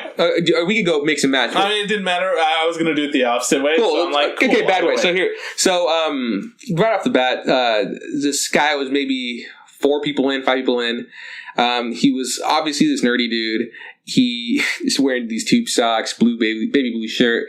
He's this black guy. Walks up. He had a weird strut. I don't know if you noticed. He had this weird strut. He gets up to the microphone and he starts talking. Has a weird voice, and he's just like, "Hey guys, I was wondering if I don't know what the name from fucking Rose Quartz is. What's her name? Yeah, Susan. He's like, Susan's like, could you do me a favor? He goes like, could you sing McDonald's, Burger King, I'm so depressed, I got banned from Golden Corral? And everybody's just like, what? Yeah, we're all thinking like, what the fuck? Dude, Susan, what a fucking good sport. Yeah. Because immediately she's like, oh, is this like some meme or is this like a song I don't know? Or a joke or something? Yeah. And he goes, and he's just like, no, I made this up. I invented this. And then everybody in the room got silent. Yeah, I was like, this is super weird. He's like, the guy, there was one rule and the guy fucked the rule up. And then she's just like, he's like, no, it's something I made up. I just want to hear you say it. Like, and he starts kind of repeating. He's like, no, I want you to sing it in your voice. And then it was just like kind of uncomfortable. And she did a great job. She was took a second to like learn the lyrics. And then she sang it. And this guy was fucking like floored. He was so excited. I felt kind of uncomfortable. I was like, this kind of sucks. I mean, everybody laughed. It was haha. It was a funny time. But because it was like, this is weird. Let's just laugh. But the thing that I think made me most uncomfortable, which happened a couple of times, is when people try to force memes. And I don't mean they're doing a meme. They're making a reference to something. They're saying, hey, let's make this a meme. Yeah, please make this a meme. Hashtag this. That's what he did. He was like, let's make this a meme. Let's make Rose singing this a meme. Yeah, he wants to be the guy that created this meme. It's so weird. Some people take such pride in making something that's only going to last for a few weeks, maybe at the most, you know? Yeah. Okay, next up, this guy that was super weird, dressed up as like a Putty Patrol from Power Rangers. He had like a gray spandex suit, gray boots, the mask, and he was like also went up there, had a weird strut, had a really fucking dorky voice, and he goes like, "Okay, guys," he was like, "What kind of soda do Crystal Gems drink?" And it's like they were all kind of waiting, and it's like, he's like, is this a joke? And they're like, no, it's a question. Answer the question. Like, what do you think the answer is? And like, I looked over, I was like, Crystal Pepsi, this is stupid. Like, everybody fucking knows. It's like, come on, no shit. He says Crystal, like emphasis on that. And then they're like, they're trying to give legit answers because they've been giving the most thoughtful answers. By this point, they've been working on like doing a good job. That's their job. They're answering questions. One of them answers a question. He goes, I don't know, ginger ale. The next one, Zach answers this like he names what's a marble soda? Romunet. He goes Romunet, and the guy goes like, I don't know what that is, but I'll take your word for it. And everybody's just like, it's the marble soda. You're at an anime convention. Dog. I don't watch anime. It's like, okay, whatever, man. All right, Power Rangers, dude. And so eventually, like, the last chick gives her answer or whatever, and then someone just yells, maybe he was behind us, he's just like, Crystal Pepsi. And he turns around and goes like, well, I didn't want the audience to answer. He goes like, yeah. And he brings up he has a bottle of Crystal Pepsi, holding it in the air. He's like, yes, Crystal Pepsi. That's what Crystal Gems to drink. He goes like, let's make this a meme. I was like, let's get you off the fucking mic if that's what we can do. Yeah. He ended up leaving, thank God, because that was also not funny. Who else had a really... There were two more that I'm going to mention. Okay. One of them, I don't remember what her question was, but she dropped the microphone. Oh, yeah. She was the very first one. She dropped the microphone. And before we even got in there, she was arguing with the security. I don't know about what, but they were like, hey, you don't need to use that kind of language. I know exactly what you're talking about. Yeah. So we walked up and the security guard was telling her like, hey, just watch the way watch your tone or what you're saying. And I don't know how I felt about that because first of all, everybody there should be adults. Like we're all adults, right? We're all there to have fun. If I want to say a bad word, I should be allowed to say a bad word. Yeah. Absolutely. I do understand if maybe she says something inappropriate while kids were around and then someone says like, hey, can you not say that around my kid? Then the issue becomes a problem. Like, but as an adult, I should be able to say fuck where I want. And I'm assuming she's an adult. So, and she was arguing with this. She should have just been like, I'm sorry, it won't happen again. But you could tell she's like one of those, characteristics. Her question was, I remember her question. It was actually a decent question. But their question was she was asking, how do the cast members feel about almost like a responsibility or this kind of like this beacon that they hold for those people who are lesbian or bi or, gender not whatever, like all those, like how do they feel about being like voices for this kind of stuff. And all the actors said, you know what, they feel proud that they can be a part of that, and that they credit a lot of that to like Rebecca Sugar and her image, where she's just like, this is what she creates, this is her babies, we're just there to facilitate it, and they're all super proud of being part of it, which is a great answer. But yeah, she did drop the shit out of the mic. She dropped that, and then she was just such an uncomfortable person. Yeah, I don't know. Which the uncomfortable part for me was like, why are you like, after you ask a question and they give you your answer, you should just say thank you and leave. She just kind of sat there and had a narrative and kept talking back and forth with them. It's like, no, this isn't what we're doing. It's a Q&A. Question, answer, get the fuck out of my way. Yeah, exactly. Okay, who's the next person? And then finally we had the girl. There were two of them. One of them asked a fine question. The other one asked a stupid question. Yeah. One was dressed in purple. The other dressed in green. Purple girl goes up there with her fan art. There was a reason that she went up there. Yeah. She just didn't have a question for them, which sucked. But she could have given her art to her friend to give to them. Instead, she asked, what if Steven was purple? Yeah, and then it's just like, that was a question. So Zach said, then he'd be purple. Like, I was like, fucking good answer. Yeah. And I was like, and then it's like it got even, they gave it more time than needed. They were like, he's like, Steven can turn himself into a bundle of cats. I'm assuming he can maybe change his hue to purple or whatever. So then she's like, I want to give you this fan art, which is super sweet. That's fine or whatever. Then she left. Her next friend came up, all dressed up in green. I was like, oh my God, please don't ask. Yeah, I was about to like kill myself. I was like, because I would have been like, okay, I'm just going to stand up and leave because this is a joke. Please don't ask what if Steven was green. She went up there and asked a good question. I can't remember what it was. What would happen if Steven's gem was cracked? That's a good question. That is a really good question. Because I've never thought of, I mean, would he like explode like a normal gem? Him being half human. Yeah. But I was so upset because it kind of like took away the legitimacy of that question based on the last question asked, because immediately they're like, he would be purple. Hot, they're friends. Yeah. That's fucking great. Yeah. But, okay, another couple ones that I thought were weird. I think I just got two more. One was this girl who went up there dressed up as Rose Quartz. Did a great job because she had a bigger build or whatever. She made it about herself. Yeah. She went up there and totally made it about herself. She was just like... she asked, what was her name? Susan, right? Yeah. She asked Susan, like, she said first congratulated her on getting the part as Bella, right? For Beauty and the was it Beauty and the Beast? Belle, yeah. Yeah, for on Broadway. That is a great feat. Good job. And that's now her leading role. And she just starts like tearing up and crying and saying how like she hasn't gotten her lead yet, but she's working hard and she'll get it one day and blah, blah, blah. And, she's like crying and like, the people up there are super sweet. And there's like, you'll get your lead one day if you work hard enough. And then I said to Sierra very quietly, that's not entirely true. Like, because in all reality, people can try really hard and never make it. And not only that, there's a lot of luck involved. Yeah. Like, a lot. Oh, yeah, no. And like, just like the podcast is, this is a shot in the dark. There's no guarantee it's going to be amazing. And who cares? That's fun. As long as you're enjoying it. Yeah. You don't need to be the best to have a good time. Absolutely. But I just felt so weird when they said her, like, you will get your lead role. Just like, because that might have meant a lot to her, but to me, it was just like, I feel really alienated by this conversation because I'm not a part of it. It's become a personal thing. This is like more of like a one-on-one signing kind of thing. Yeah. And then she asked her a question, which I can't remember what it was. It probably wasn't good. I was just kind of over the fact that she had this like tear fest about how she's working so hard to be an actress or whatever. It was singer. Uncomfortable. Yeah, I didn't like being part of that. The last one that kind of made me feel weird was this girl went up there. She actually was the last question. Yeah. She asked a decent question or whatever. It was fine, yeah. Yeah, and then she says how she's inspired, how Steven Universe is one of her biggest inspirations for animation. She wants to be an animator. Yeah. And I was like, oh, awesome, blah, blah, blah. I was like, that's great. I'm like, in my head, I was like, yeah, dude, I also want to be an animator. Yeah. I can't wait to try my hand at this and hope for the best and work really hard. And then Susan, being a super sweetheart, says, that's great. She's like, we need more female in the industry, more women in the industry. Yeah. And the girl just kind of stops, kind of politely says, oh, well, I'm like, I'm non-binary or whatever, which essentially means she doesn't like identify with either the boy or girl. And then Susan, like a fucking pro, is just like, oh, well, then we just need more diversity in the field. And I was just like, fucking nailed it. But I feel like, why would you put them in that kind of situation? Yeah, it's...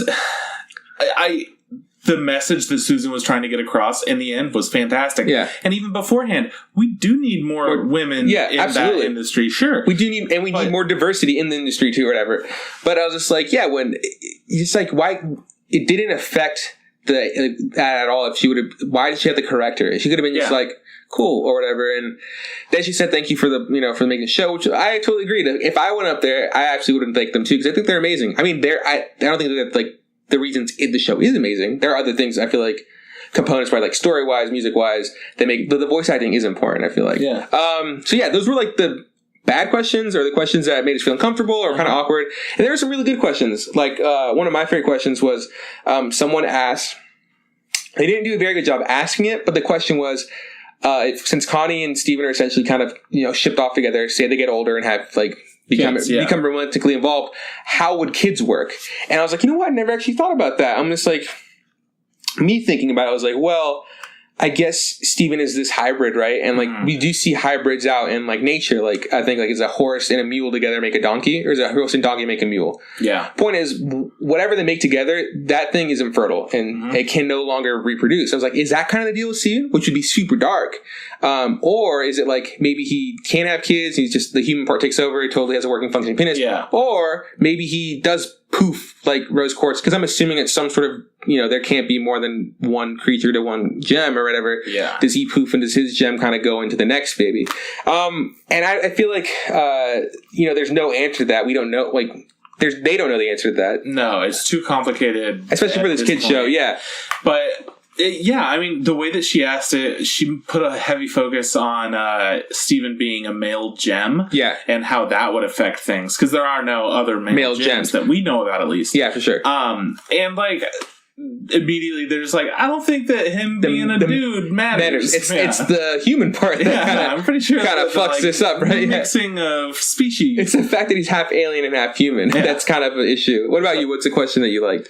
You know what? I honestly can't think of what the questions were that I liked, but I liked some of the answers about what their favorite episodes were. What were moments for them, things for them that they found most difficult. And I like Zach Callison having the answer of going through puberty. Yeah, really absolutely. Hard. And hearing him, he did an impression of the old voice for Steven too, which I think he fucking nailed. He did a good job. Super surprised. But imagine having to do that every day at work. That could hurt his voice. Yeah. So he was explaining like with puberty, his voice becomes deeper naturally. Yeah. And when he got the job, he was a kid, so it was kind of easier to do this high pitched voice. So he had to learn and train his vocal cords and how he moved his lips to make Steven's voice. And he's saying that as the show progresses, he is making it a little like deeper because Steven is getting older. But he's saying it's different. And I really like that question, because that was a question I kind of had in my head. I was like, I wonder how this guy dealt with puberty, because he's no longer a little kid. He's like, thankfully he pitched his voice down initially, and then he could pitch it up later if he wanted to. It worked out great.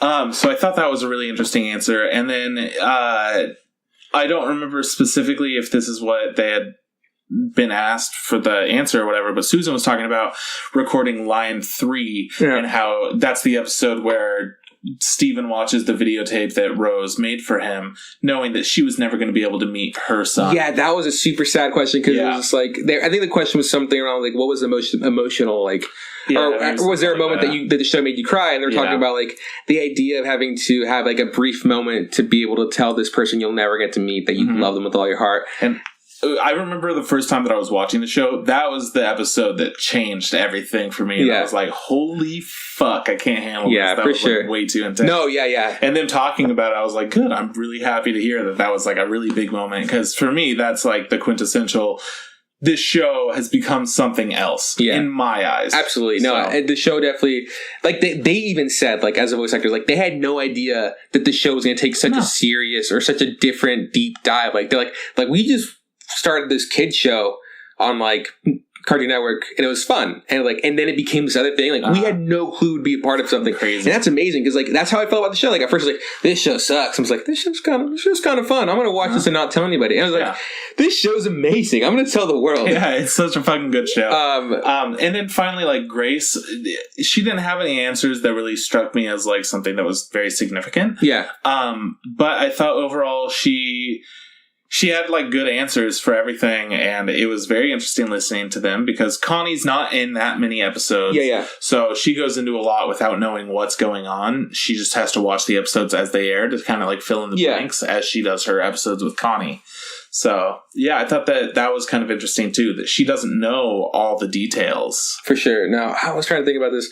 So the question I remember you gave answer to. Oh, this was a fun question. The question was like, who do you think's more salty, Dee Dee? No, Pearl or Aquamarine, and people were like, oh, Dee Dee by far. Who is the voice actor for Pearl? Because they said people would actually go to the convention or go to signings and give her a packet of salts, and she'd have to be like lurking at people and be like, what does this mean? Is this a joke or something? And so they had a meme lesson as an audience describing what memes are, kind of teaching her about They'd explain to her what a meme was, and they were talking about how she's taking up dabbing. So just like dab for no reason. Fucking Pearl dabbing. Yeah. I'm so fucking... and then, Zach made the whole crowd dab ironically. And yeah. Well, because he was talking like, as a millennial, he feels like most millennials do things ironically, which is how I started saying dope and pretty much rad and like chill, all that stuff.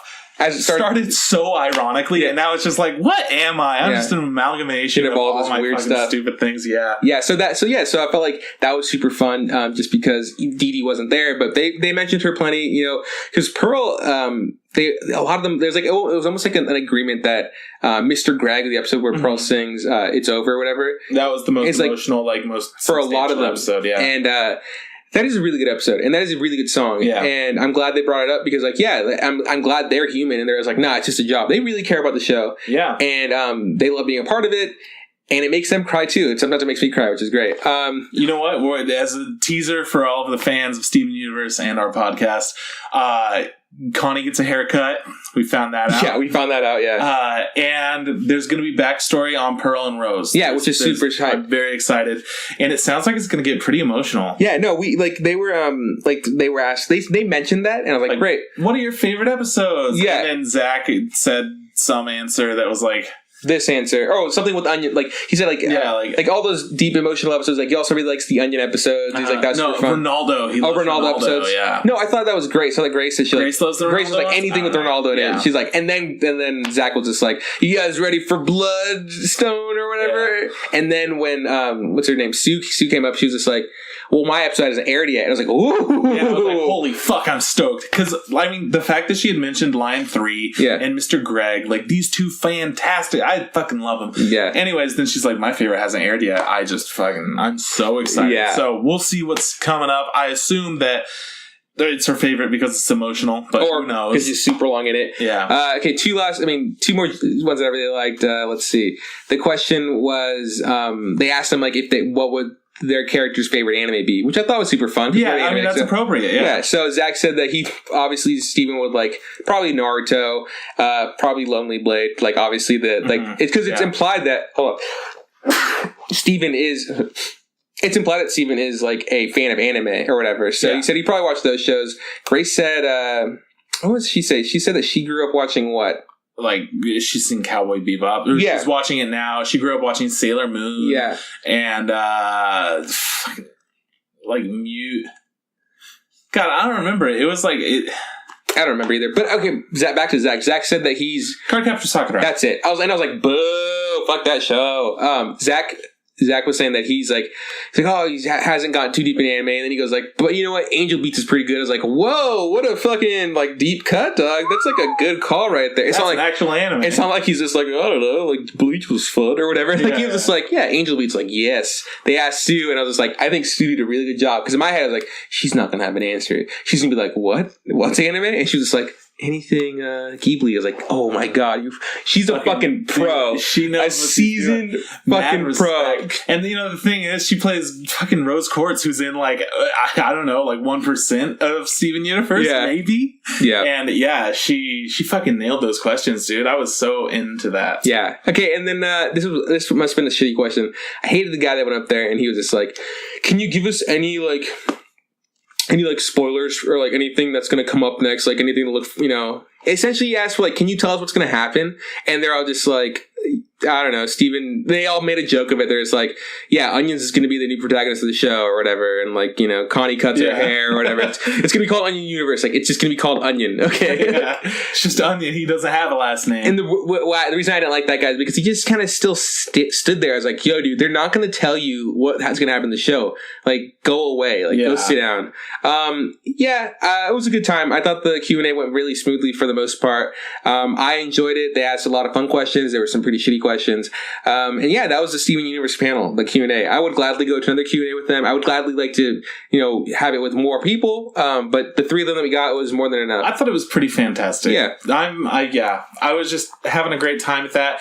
And there weren't any more events that we wanted to see, and I was very okay with that. Yeah. So we kind of called it early. Yeah. We only spent 5 hours there, and you know what? That's about $10 an hour, and I think it was totally worth it. Absolutely. We got what we wanted, right? Yeah, I don't know what it is, but there's something about the energy and the atmosphere of all these people that are so excited about anime and just appreciating the things that they love together in a group of people that also like those things, which is uncommon for a lot of us. Like, I know that as a super nerdy guy, I have certain friends that I talk about all this nerdy shit with. Mm-hmm. And then at work, even the coworkers that kind of like do like video games and nerdier shit, I don't talk about this kind of stuff. Kind of just keep it to yourself, yeah. Yeah, because like, I don't know, sharing those kinds of opinions with people, you never know what kind of response you're going to get. I work with older people in the office where they don't have any idea what anime is. Or they're like racist never or whatever. Played a video game. Yeah, all this stuff. It's just like, what's the point of talking about these things that I love? But then you're in a community of all these people that have this general understanding of like, we don't talk about these things because they are our own like babies, essentially. Yeah. Anyways, I thought it was fucking fantastic. It had the same kind of energy and excitement that Anime Expo did. Yeah. But it was way more low-key, easier to do everything. Oh, yeah. But there wasn't much Absolutely. there. Like, we talked about it. If we'd go again, it'd probably go around January. Because we felt like we just got done with the Anime Expo. All the big announcements for the year have been made. So there'd be less news, Yep. And we do know, because it's a smaller market, with Sacramento or whatever, there's not as many big industry names there. So it's more like, you meet fans, people meet fans, there's signings, blah, blah, blah. But yeah, I really like the fact that it was close to home. Yeah. It wasn't super expensive. It was easy to get and stuff. Like, the lines were nuts. I told you I was super impressed by the cosplay there. So good. I expected great cosplay in LA. Of course, because it's LA and there's got to be some good shit. It's the biggest anime expo in the world or whatever, right? Yeah. So it's in the United States. So they're all coming here. No, in the world. Right? So they're all coming here. So of course the best. But we're in Sacramento, and I was like, I'm expecting to see some cosplay. I'm not expecting to be blown away. I saw some really fucking great shit out there. And you know what? There were a lot of people in their furry costumes, and they put high quality shit. Like, they make sure it's good. Yeah. All the people that love their furry costumes. There were a lot. In LA, we didn't see many. Yeah. I don't know if it's because it's like the middle of the summer, but maybe that bit. Yeah. It could be. Regardless, we saw a lot of furries. Yeah. And it was still hot in Sacramento, so. Yeah, we saw. What's the name of the. I saw a lot of Overwatch guys. What's the name of the girl that's like Frieza stuff? Oh, there were a lot of Tracer. She was. And she doesn't. No, May? Yeah, the freezing chick. Oh, okay. Yeah. She was super dope. I saw this, she was like an Asian chick. Yeah. And I'm like, oh my God. Like, it was still kind of hot in Sac. So I was like, look at. Fucking good on you. Like, she's like dressed up in the scuba thing. Looked amazing. Yeah, so really cool cosplay out there. As all in all, like, as a convention wise, like, I feel like it was a good time. It wasn't like amazing, it didn't blow my mind, but I had a good time. I feel like I got my money's worth. Yeah, definitely. They had great vendors, and they had stuff that like we could find that good artists to choose from. I would probably go again. But it does kind of miss that little point, just because you're not going to get big announcements there like you are at Anags. Yeah. You're not going to see this panel or this industry juggernaut be there, or somebody from Tokyo, or we're not going to see One Punch Man perform there live or whatever. No, and one of the cool things too about Anime Expo is that there's also Little Tokyo is pretty close by. Yeah. And it's just swarmed with all these people, and like it's really embraced at that time, which is cool. But overall, I really liked Sac Anime, and I'm definitely going to go back. I don't know if I'm going to go back in January, or if we're just going to kind of wait until Anime Expo and then go back January next year. For sure. But at the same time that this was going on, there was also, I think, San Francisco Comic-Con, there was PAX West, and there was Dragon Con on the East Coast, and I think something else on the East Coast. Just like a bunch of conventions going on the same weekend, kind of celebrating the same kind of stuff, these nerd cultures. For sure. I thought that was great. Yeah, no, man, good time. All in all, good on you, Sac Anime. Keep up with the good work. Just improve. That's all. I mean, just keep doing at it, get bigger and better. I feel like what you're doing is great, and you're on the right path, and the people there, for the most part, super nice. Yeah. Like, sometimes you run into some jerks every now and then, but that's just kind of the world. It was a good time. Right. And you know what? If you've never been to a convention, or you've only been to like a more local, smaller convention, I would definitely recommend going to this. It's a great one to start off with. Yeah. And we got to meet up with my boss and her daughter, who's a fan of the show. So shout outs to Bailey. She was having just the best time. She got to meet an artist that she absolutely loves. Yeah. She She got to meet Leandra, who, she does a bunch of cosplay, and that's pretty cool. She's never met Leandra? No. Oh. She met you? Yeah. Huh. Yeah, well, I mean, right then. Oh. I didn't get to meet her. Well, guess what, man? You didn't get to meet her. I was really, really excited to meet your boss's kid. Sorry, Bailey, it just wasn't meant to be. It's okay. Next time, next Sac Anime, right? We'll see you then. Yeah, and I mean, like Sierra's brother went, and they went for all 3 days. He went with his girlfriend, and he's been to convention before. He went to the guys that do Rooster Teeth, or they do Ruby, right? He went to one of RTX. Yeah, he went to one of those in Texas, and he had a great time. And so he went to this is his first anime convention, and he brought his girlfriend, who's just gone into anime. Like she's slowly showing her stuff. Been fun for her. Yeah, it sounds like they really enjoyed it, and good for them. I feel like this is a good stepping stone. I feel like you want to get into checking out conventions. Start off small. You don't have to go super big. The bigger ones are big, and they're like a challenge to get around. They're more expensive. They're a lot of fun, but yeah, baby steps. So that's the show, right? We talked about... That's all I've got. We talked about Anime Expo. We talked about new animes coming out this season. We talked about what's good. We talked about Bomb Birthday. Yeah, we had a great time. Trip, what's next? What's going on next week? All right, so next week we're doing homework. I'm going to go ahead and give you Eden of the East. Okay. Which is a show that I actually saw for the first time, English dubbed at Anime Expo. Great. I wish I would have came up with a show to give you, but give me a second and I'll figure it out. Dude, it's all good. You know what? Next episode is an episode that you guys aren't going to want to miss. There's a little special surprise. We might just be better than we normally are. Oh, okay. I was like, what are you talking? Like, ooh, sizzle. What are you talking about? Now I know. So yeah, I'll figure out what Trip's doing for next week. I'll be doing either of these. I don't have time. I can't off the top of my head think of a show. But hey, that's the show. Hey, if you like our logo, hit up Erin from TurbyTops.com. So cool. She's super nice, super sweet to work with.